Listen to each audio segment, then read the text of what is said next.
Welcome to the third installment in the Scratch intro series, Scratch 3, Super Scratchy.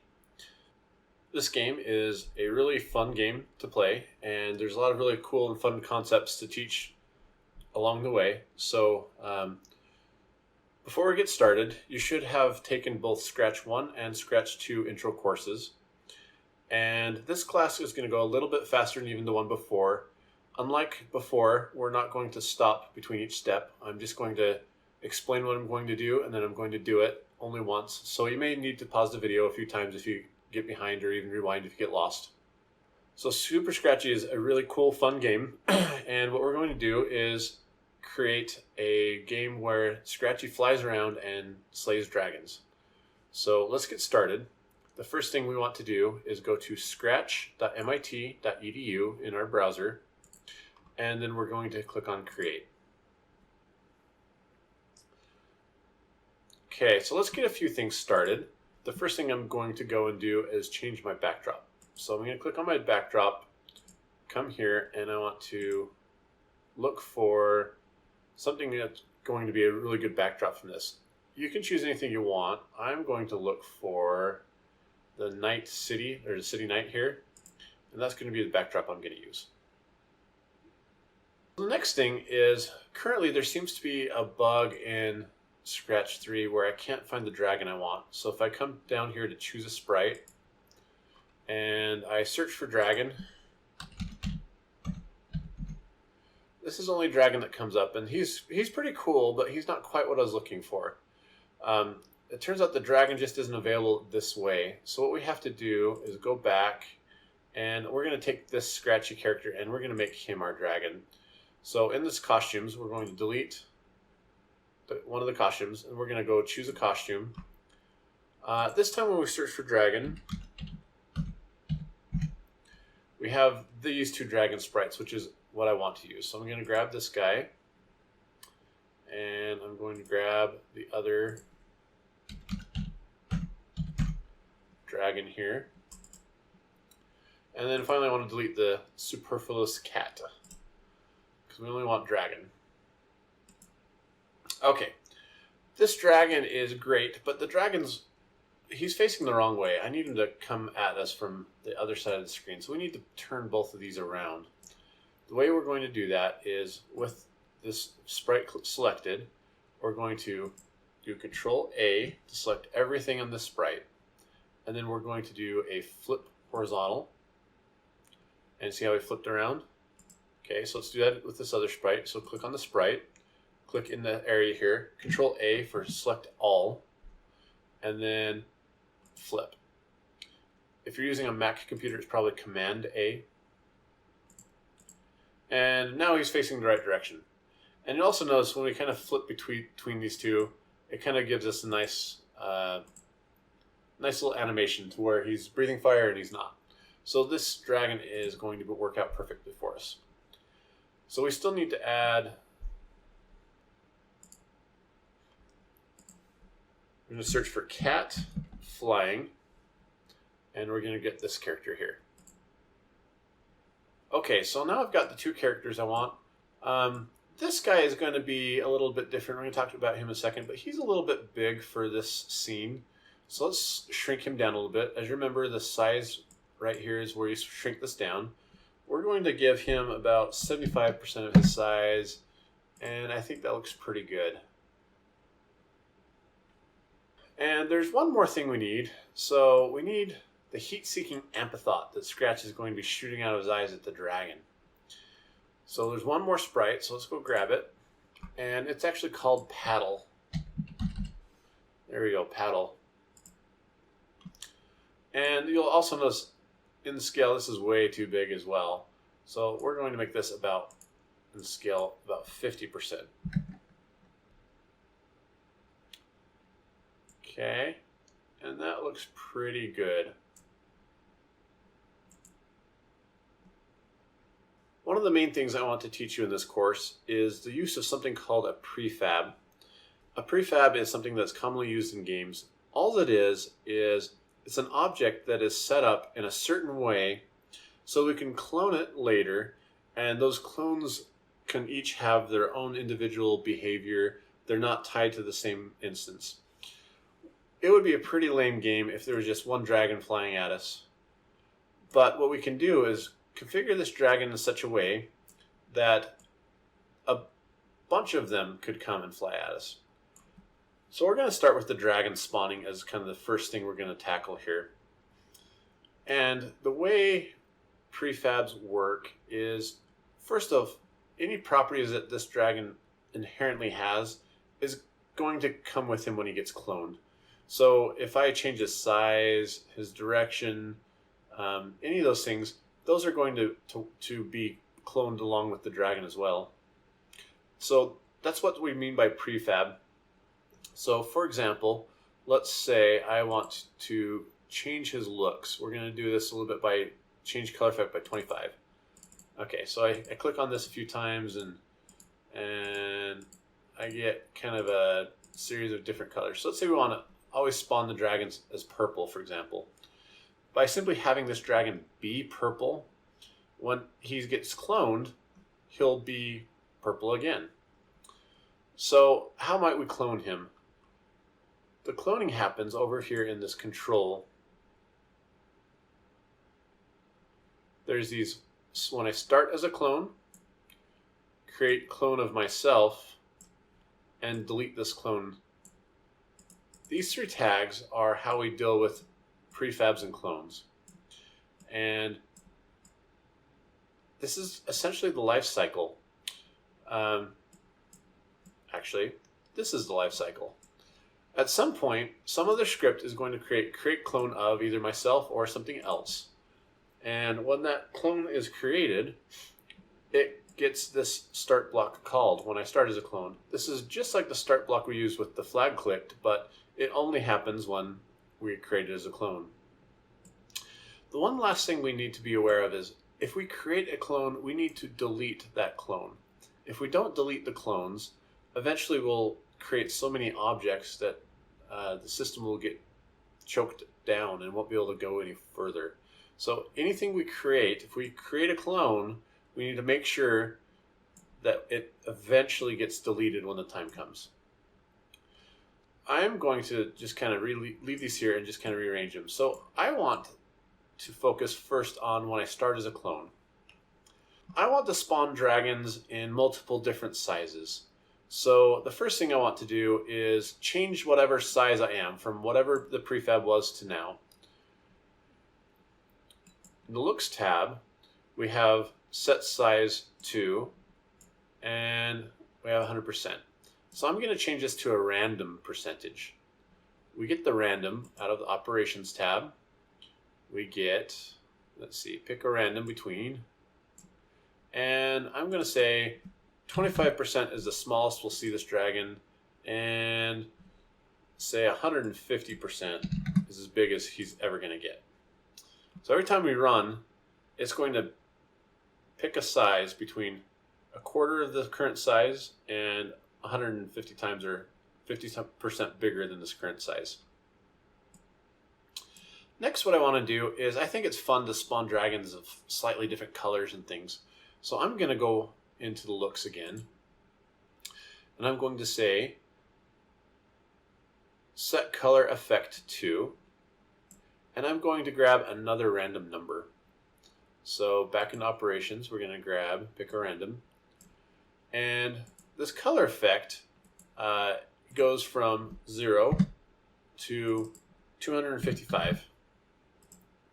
And we'll get different colors from that. The next thing I want to do is I want each dragon to have a slightly different speed. So I need a variable. This is tricky though, because I need a variable that exists only for this instance of a clone. Imagine that if every time a clone spawned, the speed of all the dragons got changed, that wouldn't be something we would want. So we need to be careful when we create this variable to make sure the scope of the variable is limited to just the local instance. So when you say click, make a variable, we need to make sure it says for this sprite only, and we're going to call it speed. And what we're going to do is say set speed 2, and we're going to grab another random number.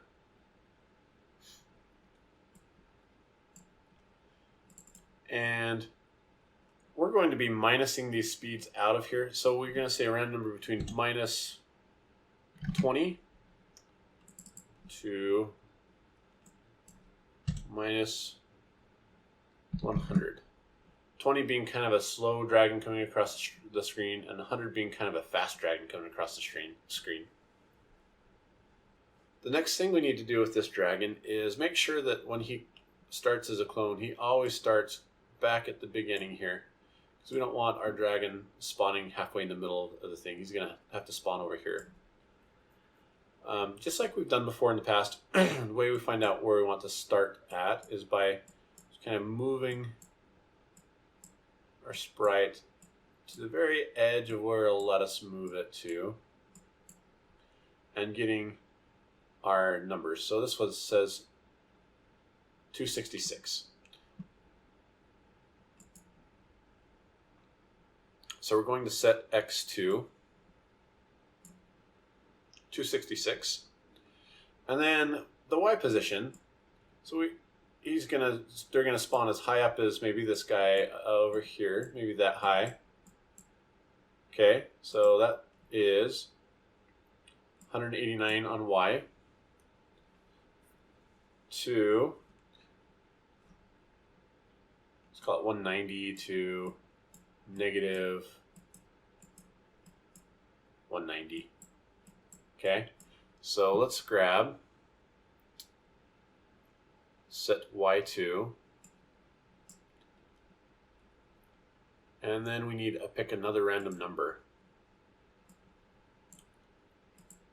So negative 190 to 190. So now it'll pick a random number this way. Okay, so far we've got a random size, a random color, a random speed, and a random position up or down. So I think we've got pretty much what we need random-wise. Next thing we need to do is get him to fly across the screen. So after we set all these things, we need kind of a repeat until block, because he's going to repeat coming this direction until he gets all the way to the end. So let's go grab a control structure for the repeat until. And the until is when he reaches the end. So we might have to look and see, well, what is that? So let's get him over here. And it turns out that's about negative 260. So let's add that as a condition.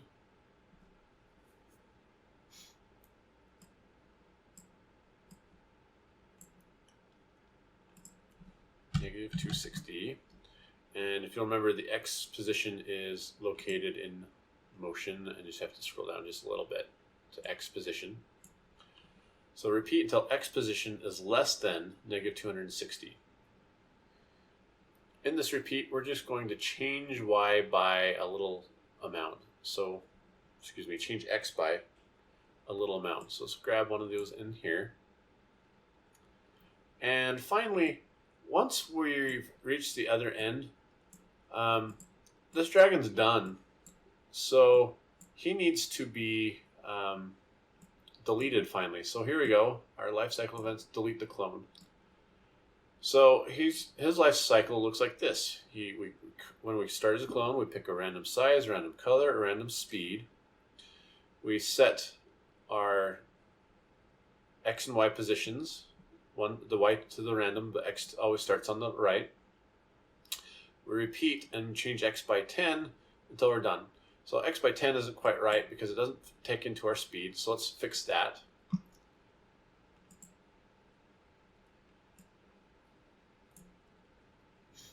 And we should have a functioning dragon. The only thing that's we're missing is we want to kind of periodically toggle him between this costume and his other costume. So let's add a little bit of code to do that. And what I'm going to do that is I'm going to actually create another little start block for when I start as a clone. We grab this over and we're going to move over a little bit. And this block is really simple. Basically, we're going to, in a forever repeating loop, wait a random period of time and then switch costume. So the wait is also in control.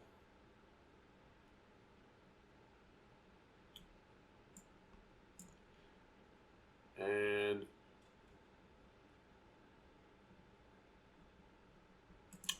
we want the random number. And we're going to put the random number to be between 0.3 seconds and 3 seconds. Okay, let's full screen that. And then once we've done the wait, we need to switch costume, so we just go to next costume. And that should give us a really nice effect of him periodically breathing fire. So now we have the life cycle of a clone completed. However, our dragon is not complete. We need to, at some point, start some of these clones, otherwise all this is kind of worthless. So let's start on that process. And we're going to go to our old familiar when flag is clicked block. There it is. When flag is clicked block, and we're going to start our program that way. So I'm going to move this down a little bit out of our way. I'm going to borrow this because we know at some point we're going to use that. Careful on the drag on the toolbox. Okay.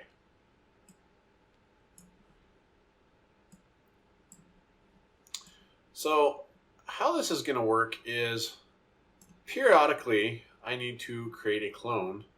And so there's going to be a loop that happens here. The loop is supposed to happen until the game's over because we don't want to spawn dragons after the game is over. So we need a control loop, and we're going to repeat until game is over. And at some point in here, we're going to create a clone. So that's all we know so far. Well, game over is a variable we haven't defined yet. So let's go and do that real quick. So variables, I'm going to make a variable. I'm going to make sure that for all sprites here is selected, and we're going to call this game over.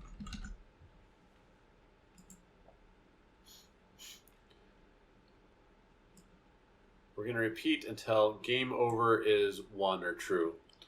So let's go back to operators. I'm going to grab this equality operator, stick this game over into the first thing here, and so repeat until game over equals 1. Well, at some points we need to make game over equals 0, so let's initialize it as well while we're here. So we pull apart these blocks, and we're going to add an initialization for that variable. So we're going to say set game over to 0, plug this back in, and there we go. I could run this at this point. I'm not going to. Let me tell you why. We'd create a ton of clones really fast here, and we don't want to do that. So I'm going to, for the time being, add a delay. So back in control, we're going to add a wait 1 second. Just so we can have a little bit of delay. Now that's going to change as we evolve the game a little bit, but that's where we want to start. Okay, there's one other thing. Our prefabs, which is what these things are, the dragon and these paddles are going to be prefabs. These prefabs, I want to be able to see them when I'm editing the game, but I don't really want them there otherwise. So what we're going to do is, for this dragon, we're going to tell it that we're not going to show it. So not visible. If I stop, get rid of that one. And same with the paddle. So we're going to click on the paddle and we're going to say not visible. But remember how I said that these prefabs always get cloned with the exact same properties as the parent? Well, because I've made this invisible, I want to make this visible when we spawn. So I'm going to need to grab a show out of here. And I'm going to show right before I start into my repeat block. And at this point, I should have a functioning dragon. Let's see what happens. So I'm going to click the flag. And oh, there goes the dragon, there goes the dragon. Okay. You'll notice this is something I'm watching for. I'm getting a couple of dragons that are getting stuck here. So I've got a few clones that aren't being deleted. If this happens to you, what you need to do is just change this number here to a little less. So let's say it's 250. It means they're going to drop off the screen earlier, but for those smaller dragons, sometimes that's what you need. Another thing is that speed seemed pretty fast. So let's go ahead and change this to be between -5 and -75. And let's try it again.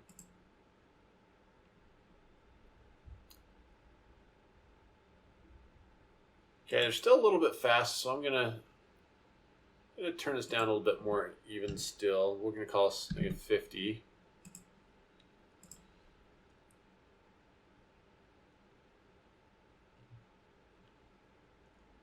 Okay, and I'm still getting some little guys stuck here. So I'm gonna turn this down just a little bit more to 245. And let's make sure that dragons are spawning correctly. You can see they're breathing fire, just as we expected or hoped.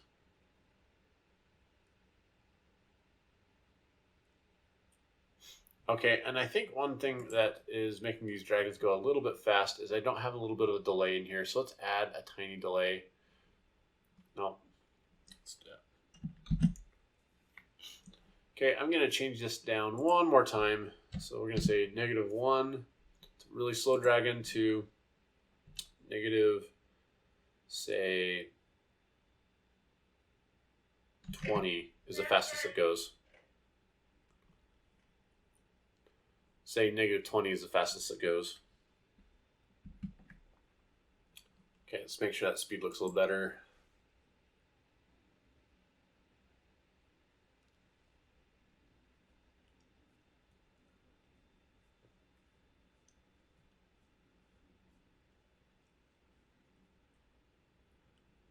Okay, so the dragon spawns look great.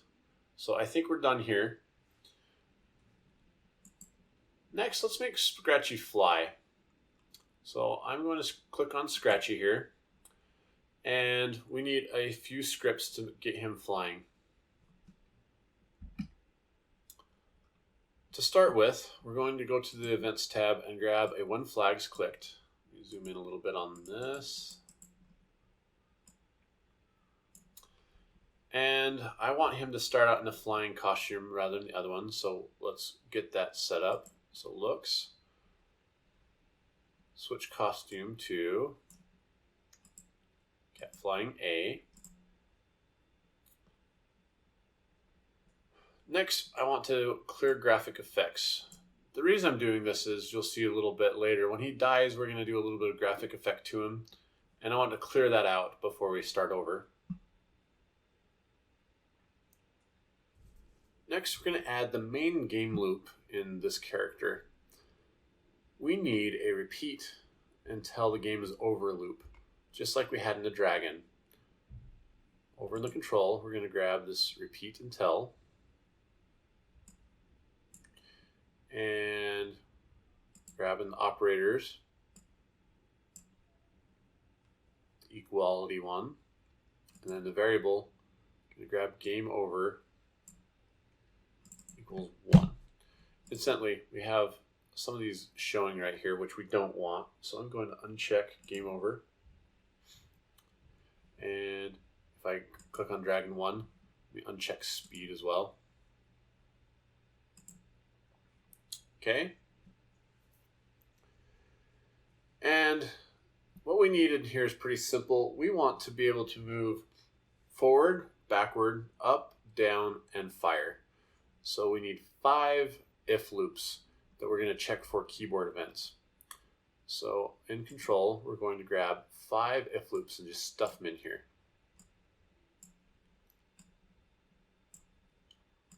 One right after the other. Yeah. Back this out a little bit.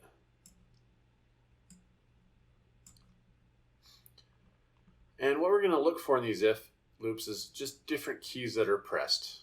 And for every key that's pressed, we're going to do something different. This is kind of neat because it allows us to do multiple things at once. So if we're holding 2 keys at once, we can move and fire, for example. To check if a key is pressed, we click here on the sensing, and there's this 1 key pressed going on here. So let's just grab and put one of these in each. We don't have to worry about dropping it down yet. And next, let's put, I'm going to use the arrow keys, so up and down and left arrow and right arrow, and I'm going to use reserve the space for the keyboard, or for the firing the heat-seeking-ampathought.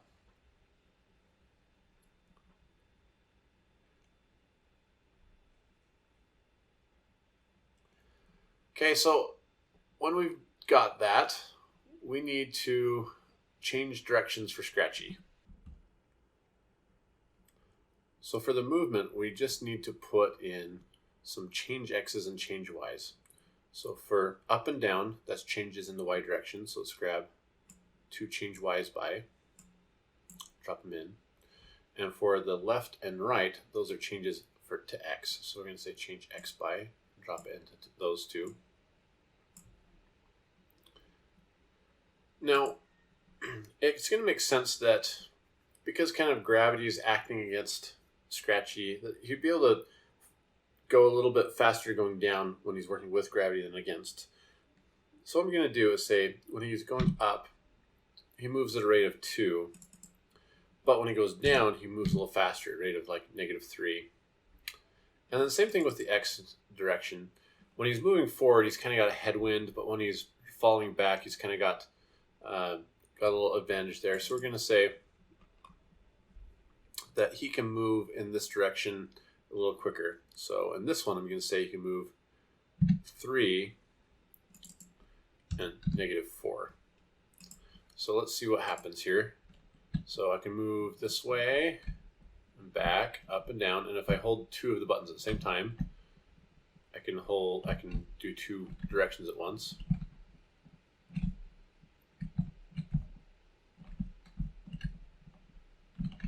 Okay. There's just something a little bit too mechanical about his movements at this point, though. So I want to make it appear as though he's flying a little better. What I'm going to do that effect is in the control, I'm going to grab, in the events, I'm going to grab another 1 flag clicked. Next, I'm going to put a forever loop. And then I'm just going to add 2 wait statements and 2 change Y statements into this. So the wait is in the control, so I'm going to add 2 wait statements, interleaved by 2 change Y by statements.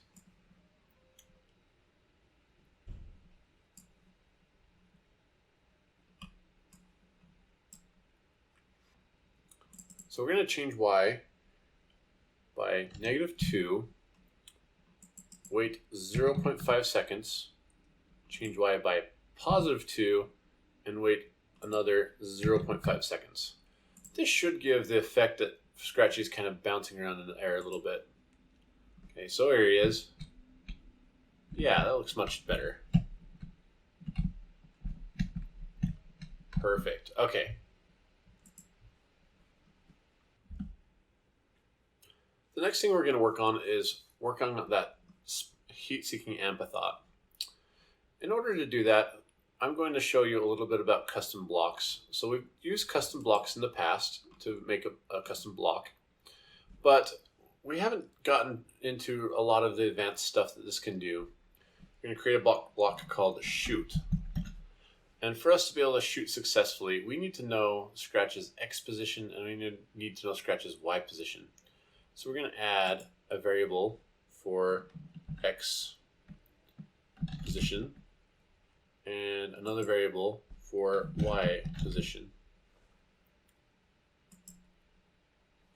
And it created a little bit different kind of block for us. So while we still use the shoot, while we still use this custom defined block in a similar way, and it has a little space for us to put stuff in there, and we know pretty intuitively what to do with that. We put our X position and our Y position inside of here. This is a little bit different. The cool thing about how this works is, let's say I want to use these variables. I can just grab them and drop them below in our function here, and I can use them. So it makes these blocks incredibly a lot more powerful when we can combine them with parameters that can go inside the blocks. Now, as we know, this block is called shoot, and we need the X position, Y position, which we have now given it of Scratchy. So what we need to do in this is we need to create a clone of the paddle, and we need to move it to where it should go, and we need to start its progress across the screen. We're going to need a couple of variables to send to the paddle. So let's go to variables, make a variable, make sure it's for all sprites. We'll call it Scratch X, and we're going to create another one for Scratch Y and chuck it.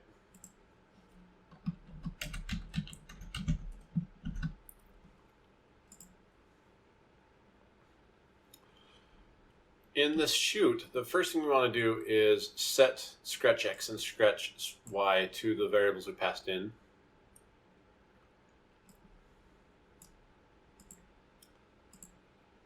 So I'm going to set Scratch X to X, Scratch Y to Y, and then we're going to create a clone of the paddle, and we're going to ask the paddle to go to back, or actually going to ask us to go to front.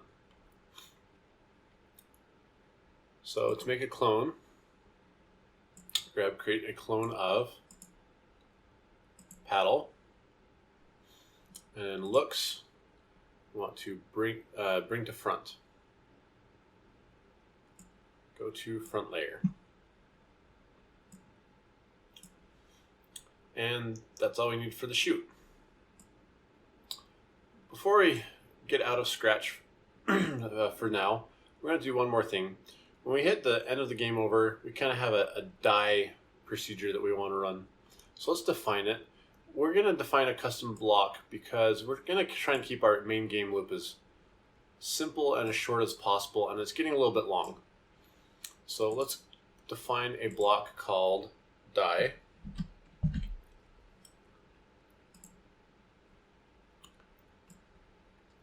And we're just going to put die at the end of this.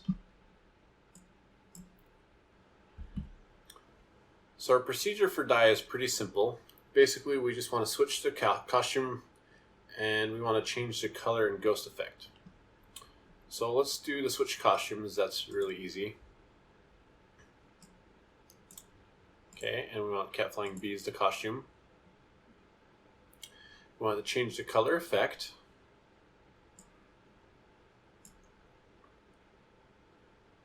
Sorry, we want to change it color effect to, not color effect by. Change color effect to 100. And we want to change the ghost effect by 50.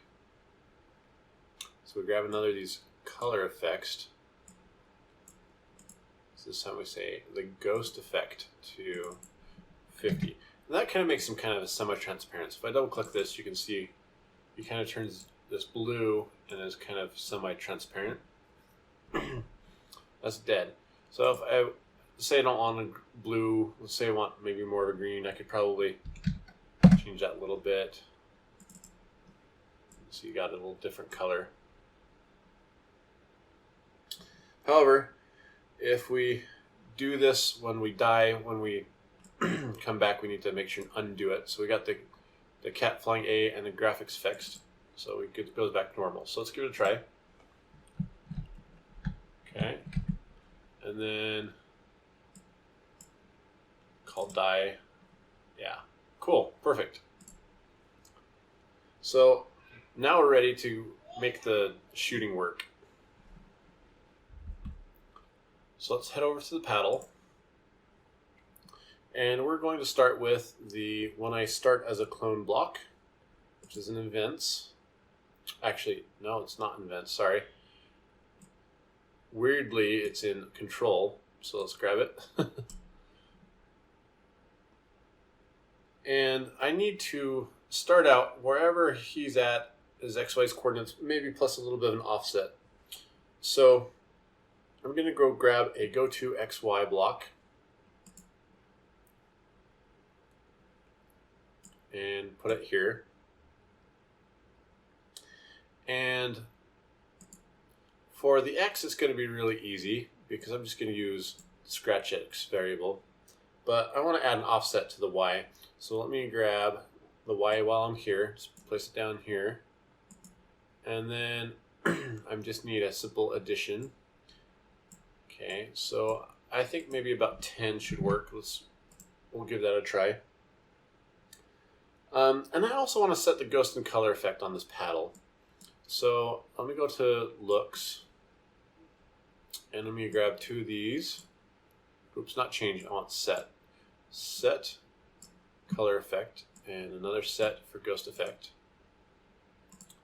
Okay, and I want to put the color effect to 125 and the ghost effect to just 25. And we want to have sound on this one because, you know, firing the stuff is going to definitely include a sound. So let's add a sound. And we're going to look for one called Laser 2.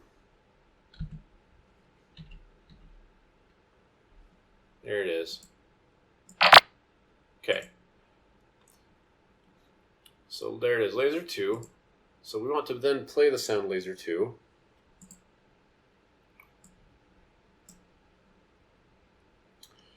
Then we want to show, because remember, we got cloned of this paddle here, so we're currently hidden. So we need to show if we want anyone to be able to see us. So under looks, we're going to grab a show. And then we need to start moving this direction until we hit the end, and then we need to die. So we need a couple control statements. We need to repeat until. And then at the very end, we need to delete this clone.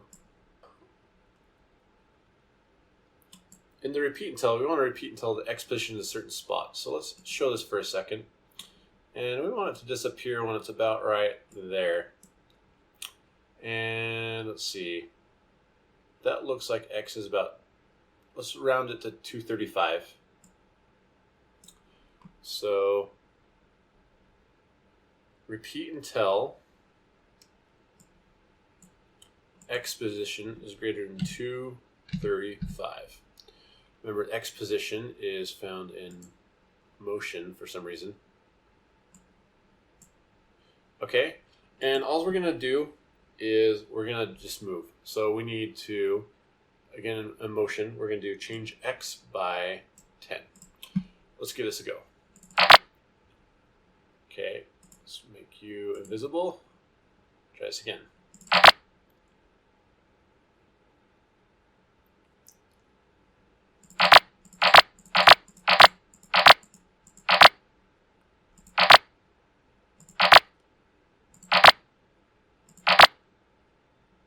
Okay, and it's looking like it's coming out of the middle here. If that looks a little weird, that's because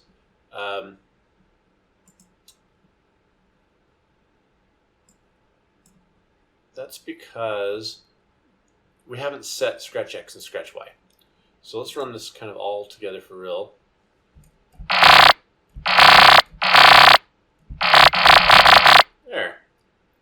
Perfect.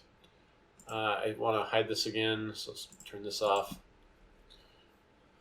You notice though that as I fly around and I hit dragons with my heat-seeking-ampathought, that none of the dragons are getting slayed currently. So we're going to have to fix that. And we're also not losing lives when the dragons run into us. So we're going to have to fix that too. So let's start by fixing what happens when we hit the dragons with our paddle, with our heat-seeking-ampathought.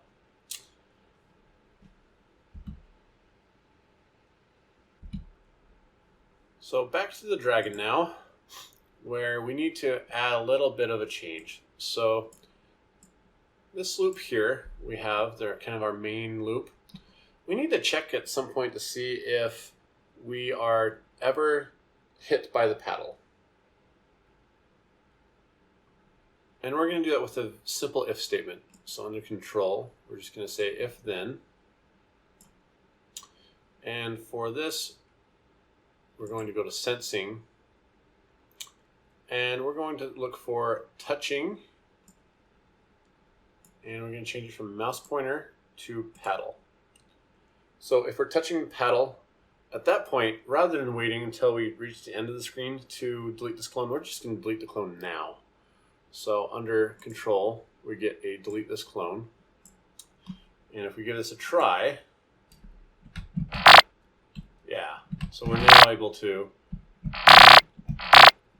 have our weapons effective against the dragons. It's a little bit unsatisfying to just have them disappear. It seems like we should keep score. So let's add a variable for kills. And we're going to change by 1 the kills anytime it's hit, 1 is hit. But remember, anytime we create a variable, we need to initialize it. So over here, we're going to say set kills to 0. Let's see what happens now.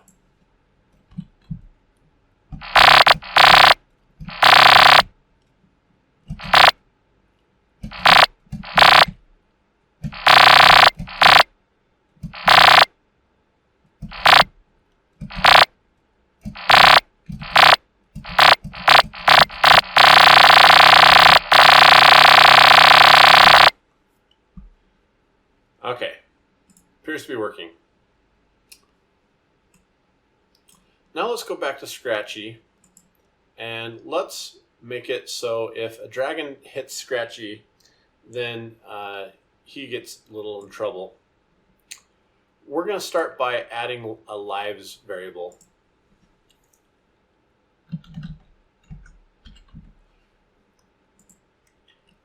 What this will do is we'll give him 3 lives to start with, and then when he runs out of those lives, he's dead.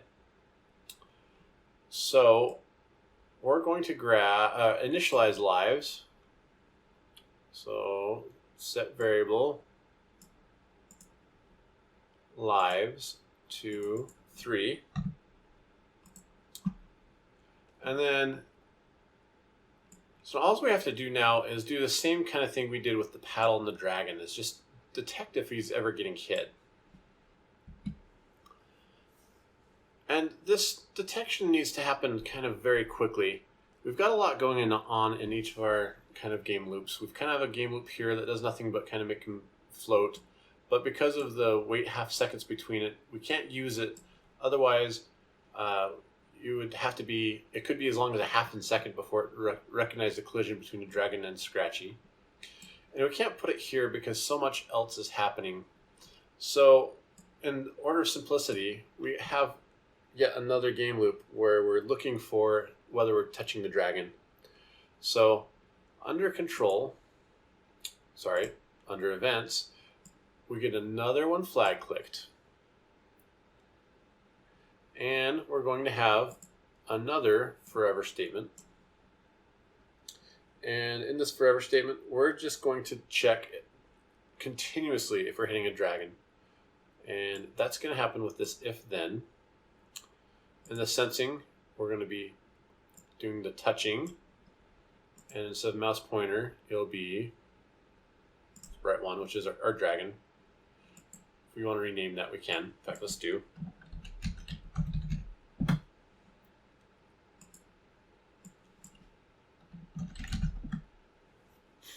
So if touching dragon, then, and we're going to call out to a new custom block. So we're going to make a new custom block called hit, which is defined here, but we want to put it in here. Okay, in hit, there's a few things we want to do. What we want to do is, if he gets hit once, he's going to kind of turn semi-transparent, not change color, but turn semi-transparent and be immutable to any other hits for a little while. So we're going to need another variable called invincible. So let's add that.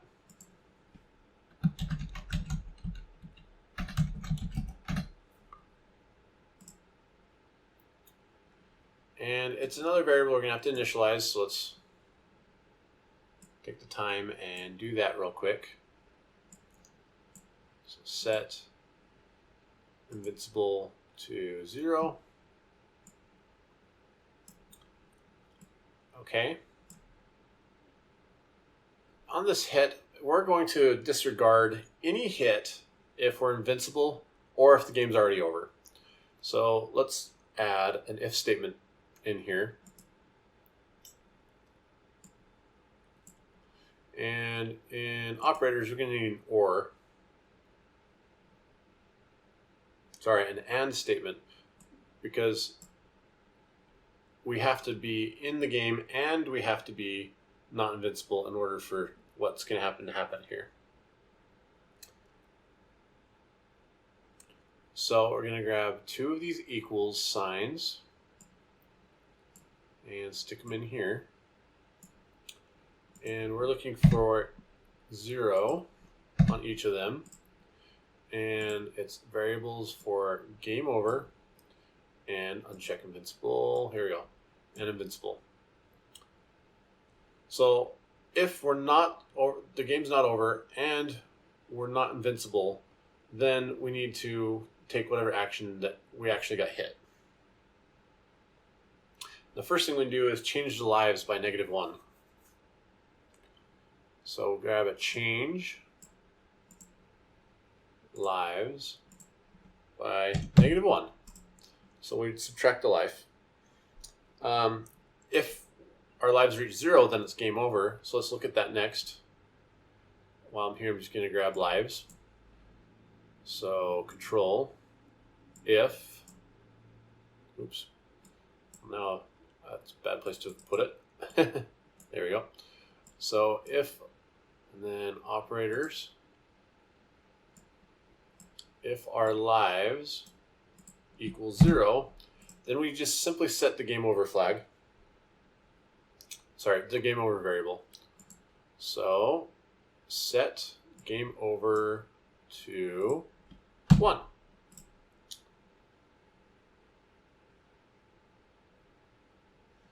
Okay, now if we still have a life to spare, then let's continue with the rest of this block. The next thing we want to do is we want to be invincible for a minute. So let's set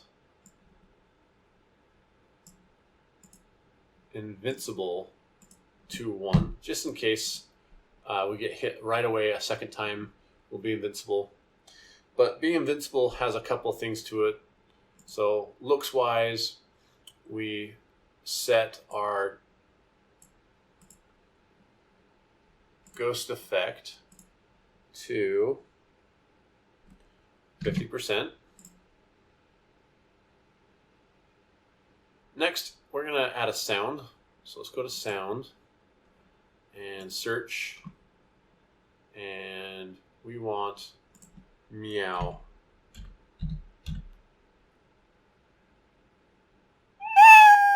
There it is. Okay. So let's play that sound. So under sounds, we're going to say play sound meow. Then we're going to wait 1 second and then undo the invincibility. So just under control, we're going to wait 1 second. And then finally, we're going to set invincibility to 0. And we're going to clear our ghost effect. So clear all graphic effects. Okay, let's see if this works. Come back. Hit me. No. There we go. Seems to work perfectly. Okay, excellent. So I'm going to do just one quick thing, and I'm going to make this an if-else block instead. So let's fix that. And the reason I'm doing that is because my ghost effect on Scratchy got reset by this clear all graphics effects. So I only want, there we go, I only want this clear graphics effects to happen if I was never dead. So let's try it again.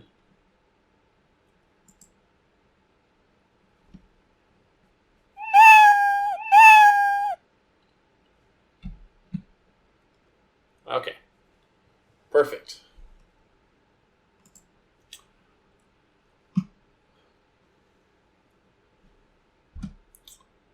So the next thing is, I don't know about you, but his death was rather unsatisfying. I think it needs some sound. So let's add another sound. So let's search for a sound.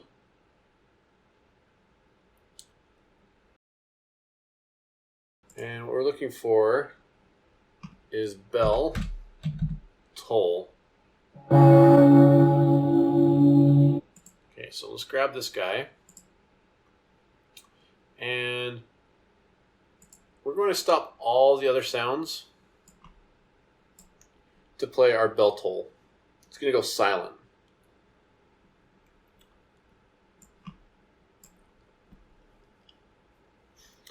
And another thing is, it would really be great to have some background sounds. So let's add that next.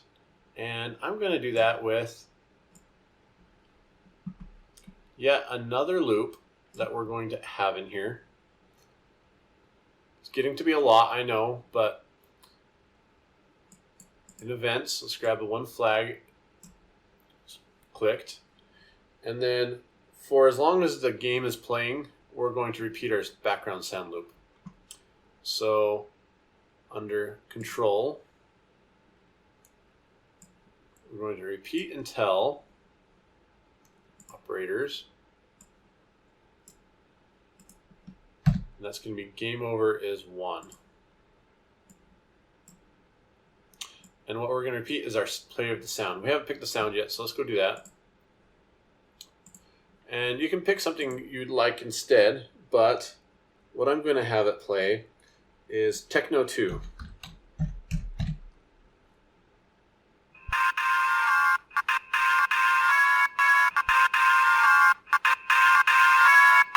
Okay. And we're going to do a play until done. And this will keep playing the sound, and then as soon as it's done, it'll see if it's game over, and then it'll play it again. Now, this die sequence here has stop all sounds, which is going to stop this immediately, and then it's going to try and go to repeat until, and then it's going to say, oh, game is over, and not play anymore. So we should have the sound working for our game. Let's give it a try.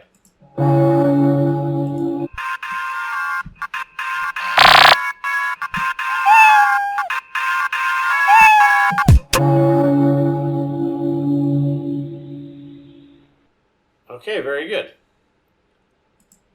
So at this point in time, we have a very playable game, but let's add just a couple more finishing touches. It would be kind of cool to have a notion of levels on here and have it get progressively harder as you get further in there. The way we're going to do that is via spawn rate and the speed of the dragons. In the earlier levels, the dragons are going to spawn less frequently, and they're going to travel less quickly.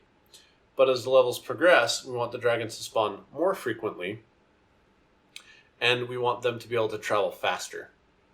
So that's what we're going to work on next.